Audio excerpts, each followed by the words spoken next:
నికి మాజీ మంత్రి జోగి రమేష్ నిరాకరించారు. గౌతు లచ్చన్న విగ్రహావిష్కరణ కార్యక్రమంలో టీడీపీ నాయకులతో కలిసి పాల్గొనడం వివాదాస్పదంగా మారిన సంగతి తెలిసిందే. ఈ నేపథ్యంలో ఆ ఘటన మీద స్పందించాల్సిందిగా మీడియా అడిగినప్పుడు జోగి రమేష్ సమాధానం చెప్పకుండా వెళ్లిపోయారు. జగన్మోహన్ రెడ్డి పుట్టినరోజు వేడుకల్లో పాల్గొన్న జోగి రమేష్ కేక్ కట్ చేసి శుభాకాంక్షలు తెలిపారు. జగనన్నని కోరుకుంటా ఉన్నారు.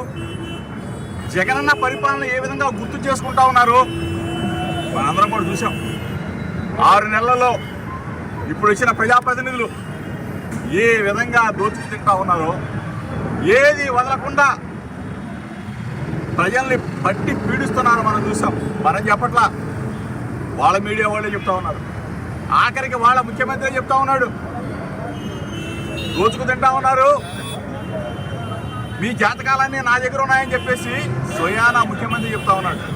అంటే 6 నెలల్లోనే ప్రజల్ని పీడిస్తున్న ప్రజాప్రతినిధుల లంచాలు, వాళ్ళు చేసే కుట్రలు, వాళ్ళు ఏ విధంగా దోచుకుంటుంది, ఆఖరికి వాళ్ళ పార్టీలో వాళ్ళే చెప్తా ఉన్నారు, వచ్చి 6 నెలలు అవుతా ఉంది, వాళ్ళు తింటాం తప్ప కనీసం కార్యకర్తలు కానీ నాయకులు కానీ పట్టించుకునే పాపాన పోలేదని వాళ్ళ కూటమి నాయకులు చెప్తా ఉన్నారు.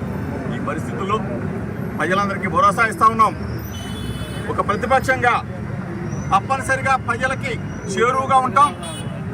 నిత్యం ఏ సమస్య వచ్చినా సరే ప్రజలు ఫలానా సమస్య వచ్చింది అని చెప్పేసి మా దృష్టికి తీసుకొచ్చే తప్పనిసరిగా నియోజకవర్గంలో అన్ని విధాలా కూడా ప్రజలకి సాయం అందిస్తామని చెప్పేసి మీడియా మిత్రుల ద్వారా చెప్తూ, జగనన్నని కోరుకుంటా ఉన్నారు.